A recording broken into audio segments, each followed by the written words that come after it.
Hi again, Mike here from Elchin Long Group, and I'm standing here today with Tom Carroll, 2 times world champion. Hey Tom, how are you? Hey Michael, good to see you, mate. Both proud members of the Newport Boardriders Club, and Tom, you're a foundation member. That's correct, yeah, we started the club up as a young bunch of blokes here, down here, just a pack of blokes that just wanted to, you know, get together and knew we had a bunch of talent. Yep. We wanted to build a Boardriders club up. We called it Newport Plus in 1977 because there was surfers from outside that we'd welcome in to come and join us to surf on the weekend, and they just naturally became a part of the Boardriders Club. So it was Newport Plus Boardriders. Fantastic. And today we're super lucky because we've got your brother here. Yes, Nick, brother Nick. Esteemed journalist in the surfing professional industry. Yeah.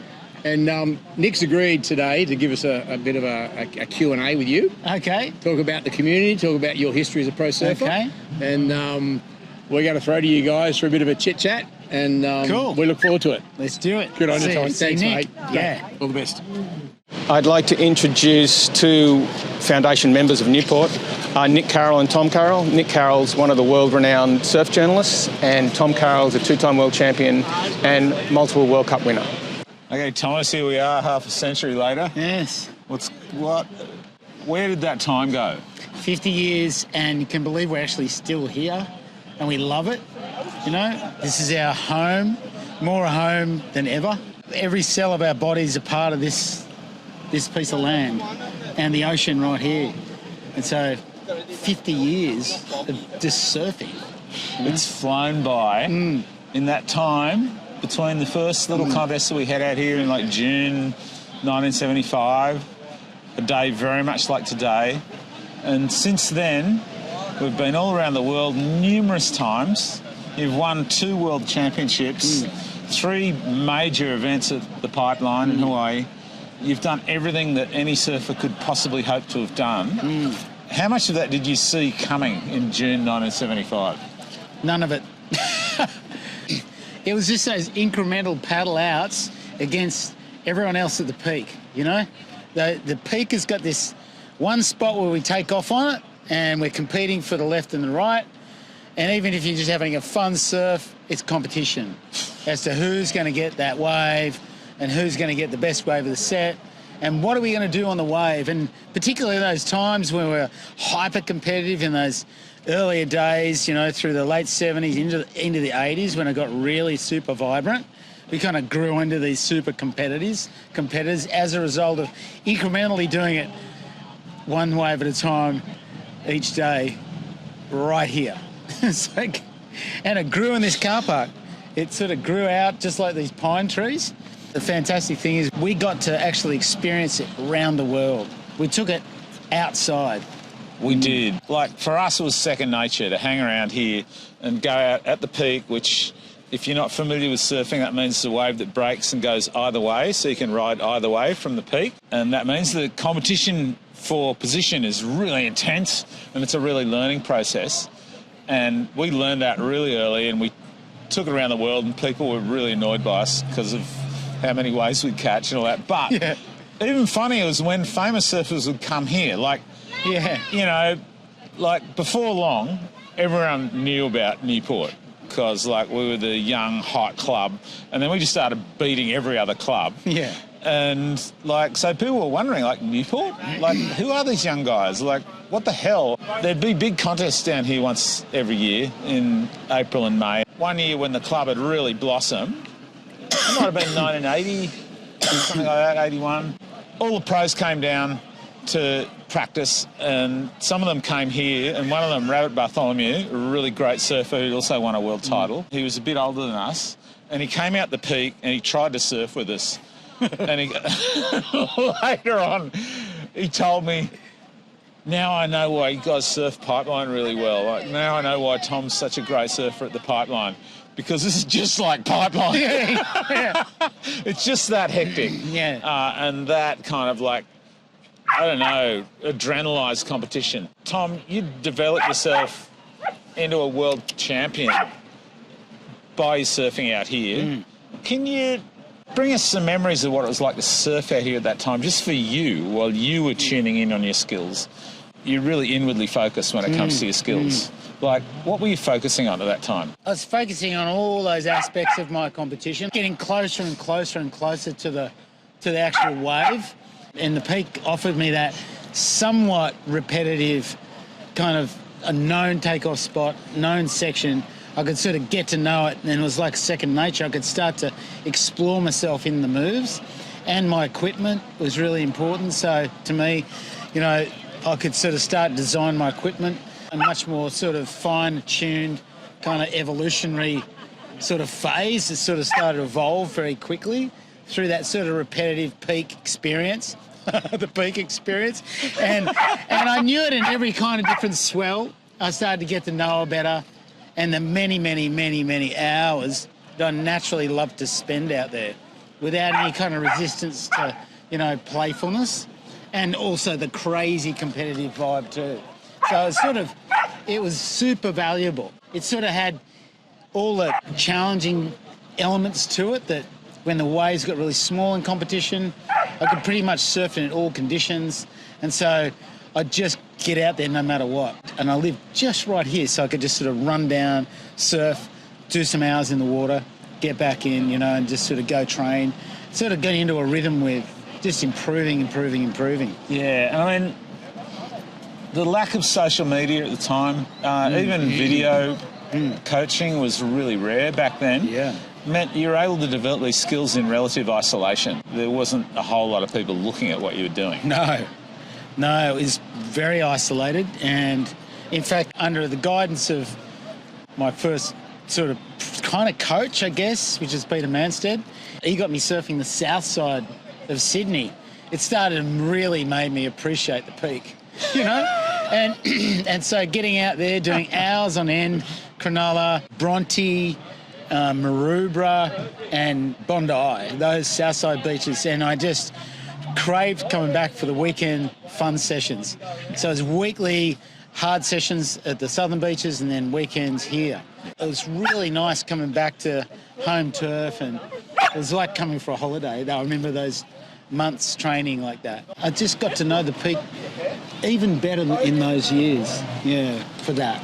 This is one thing that really sets Australia apart from all the other surfing nations around the world is Boardriders club culture. And there's like 300 or so Boardriders clubs in Australia, and they're full of like dynamic, energised surfers, little kids, girls, boys, whatever. There's a lot of different kinds of members, but like all of them have like people that they can be really proud of, right? And all the great surfers in Australia have come through that.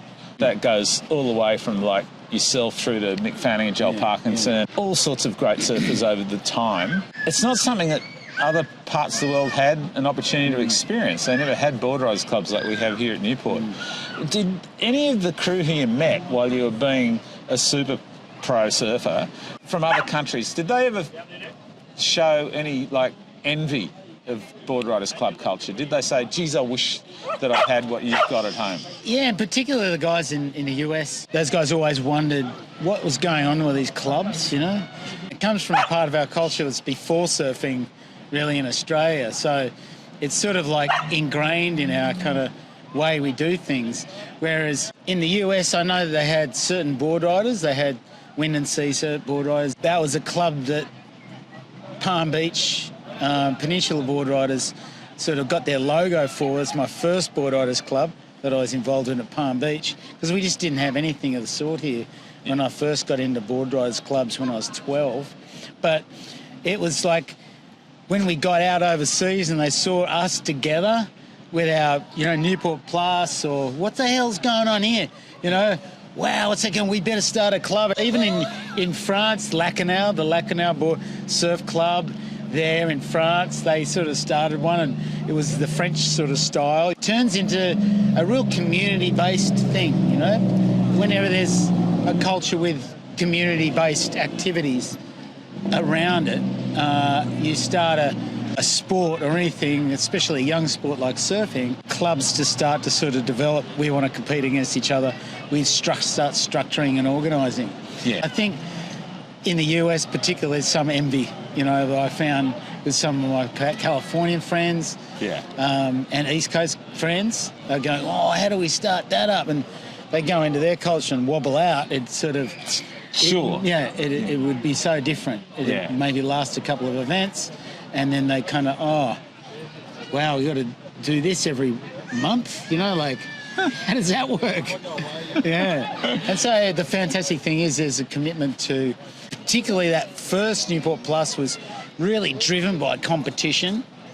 And then we had a break, remember? We had a kind of a hiatus between 89 and 95, 96. Mm-hmm. And that's when I got together with Evan Jeffries, who had some experience in holding things together. I had no school experience. teacher.